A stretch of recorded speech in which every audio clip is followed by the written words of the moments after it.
बड़ी जीत वो होती है जिसे बिना जंग लड़कर ही जीत लिया जाए।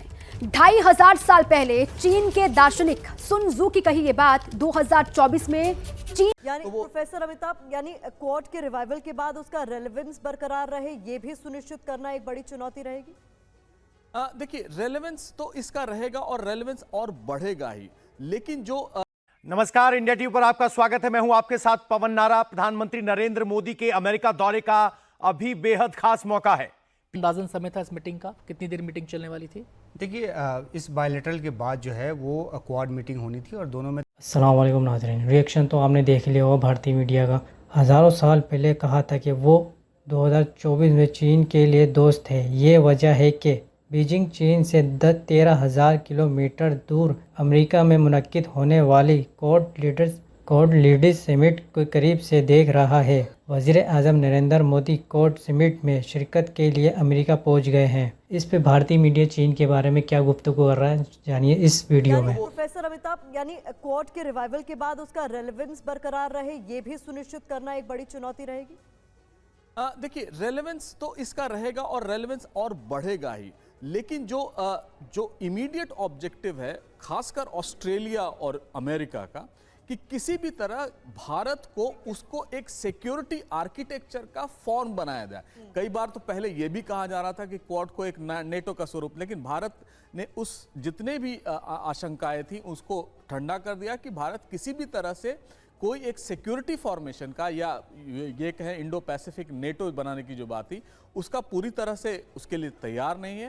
हालांकि ये है कि जिस तरह का चीन का प्रभुत्व खासकर मैरीटाइम सिक्योरिटी में या मैरीटाइम रीजन में जो बढ़ता जा रहा है, उसको चेक करने के लिए क्वाड एक बहुत महत्वपूर्ण एक संस्था बन गई है। हालांकि क्वाड अभी तक एक डायलॉग फोरम ही है, कोई और ऑर्गेनाइजेशन नहीं हुआ है, लेकिन उसको मूर्त रूप धीरे धीरे दिया जा रहा है कि किसी न किसी तरह इनफॉर्मली ही भारत उस सिक्योरिटी आर्किटेक्चर का पार्ट बने। चाहे वो इंडिया ऑस्ट्रेलिया के साथ जो मालाबार या जापान के साथ इंडिया मालाबार एक्सरसाइजेज होते थे, नेवल एक्सरसाइजेज, या जिस तरह से coordination freedom of the navigation of the high seas था, चाहे जिस तरह से free and open Indo Pacific थी, चाहे जो संचार माध्यम थे, इंटरनेट की लाइन बिछाने, उसमें जो सहयोग क्वाड कर रहा है। और क्वाड का अगर आप बेसिस भी देखें, 2007 में जब शिंजो आबे ने इसको एक मूर्त रूप दिया था, तो वो सुनामी के खिलाफ या जो विपदाएं थी, खास करके नेचुरल कैलामिटीज थी, उनके खिलाफ बनाई गई थी। अब वो न्यूक्लियर जो कैलामिटीज थी या जो भी विपदाएं थी, उनके आगे बढ़कर अब जैसे कैंसर के मामले में सहयोग करने की बात हो रही है। तो इस तरह का एक आर्किटेक्चर बढ़ाएगा। और दुनिया में अगर आप देखेंगे तो जितने भी रीजनल ऑर्गेनाइजेशन है या इस तरह के संबंध है, उनका आधार ही सहयोग रहा है। सहयोग के बाद ही वो आगे बढ़े, चाहे वो यूरोपियन यूनियन रहा हो। समुद्री सुरक्षा और एशिया पैसिफिक रीजन, या कहें कि पैसिफिक रीजन की सुरक्षा करना मकसद है। 2007 में शुरू हुआ, तब से अब तक इस समूह के देशों के बीच आपसी सहयोग लगातार बढ़ता जा रहा है। इससे पहले प्रधानमंत्री नरेंद्र मोदी ने अमेरिकी राष्ट्रपति जो बाइडेन से मुलाकात की। यह द्विपक्षीय बातचीत थी दोनों के बीच। जिस तरीके से रक्षा समेत कई मुद्दों पर बातचीत हुई है, भारत और अमेरिका नेचुरल साझेदार एक दूसरे के माने जाते हैं, और इस मुलाकात के बाद अमेरिका की साझेदारी घनिष्ठ और गतिशील है। क्वाड मीटिंग से पहले दोनों नेताओं के बीच इस बायलैटरल टॉक को काफी अहम माना जा रहा है। अमेरिकी राष्ट्रपति के तौर पर बाइडेन की भी ये आखिरी फॉर्मल मीटिंग्स में से एक है। डेलावेयर में बाइडेन का होम स्टेट है। वहीं यानी प्रोफेसर अमिताभ, यानी क्वाड के रिवाइवल के बाद उसका रेलेवेंस बरकरार रहे, ये भी सुनिश्चित करना एक बड़ी चुनौती रहेगी। देखिए, रेलेवेंस तो इसका रहेगा और रेलेवेंस और बढ़ेगा ही, लेकिन जो इमीडिएट ऑब्जेक्टिव है खासकर ऑस्ट्रेलिया और अमेरिका का, कि किसी भी तरह भारत को उसको एक सिक्योरिटी आर्किटेक्चर का फॉर्म बनाया जाए। कई बार तो पहले यह भी कहा जा रहा था कि क्वाड को एक नेटो का स्वरूप, लेकिन भारत ने उस जितने भी आशंकाएं थी उसको ठंडा कर दिया कि भारत किसी भी तरह से कोई एक सिक्योरिटी फॉर्मेशन का या ये कहें इंडो पैसिफिक नेटो बनाने की जो बात थी उसका पूरी तरह से उसके लिए तैयार नहीं है।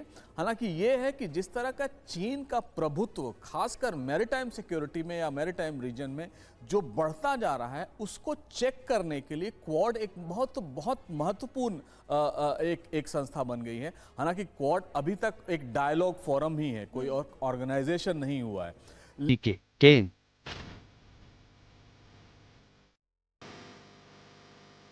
नमो की यूएस विजिट #ड्रैगन ट्रेंडिंग है।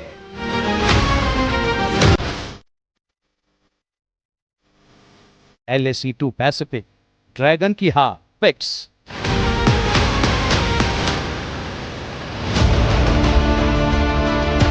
सफेद संगमरमर की चमकती दीवारें, आकाश की बुलंदी का मुकाबला करती मीनारें।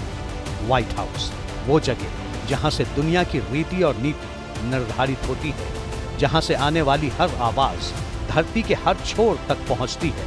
उसी व्हाइट हाउस से दुनिया फिर एक बार 140 करोड़ हिंदुस्तानियों की ताकत, हैसियत और काबिलियत देखने वाली है। प्रधानमंत्री मोदी अपने 3 सदर बाइडेन के आबाई शहर में क्वाड ममालिक के सरबराही इजलास होंगे। जापान और ऑस्ट्रेलिया के रहनुमा भी सरबराही में इजलास में शिरकत के लिए अमेरिका में हैं। चंद घंटों के बाद दुनिया अमन पसंद ताकतवर ममालिक के तेज़ अमल और क़यादत के सामने आ जाएंगे। लेकिन बीजिंग में खौफ है। सवाल ये है कि क्वाड के 4 दोस्तों के आने से बीजिंग की नींदें क्यों उड़ रही हैं? करीब क्वाड ने क्यों और कैसे चीन को बेचैन कर रखा है? वीडियो अच्छी लगी लाइक कमेंट शेयर ज़रूर कीजिएगा। मिलते हैं आपसे अगली वीडियो में।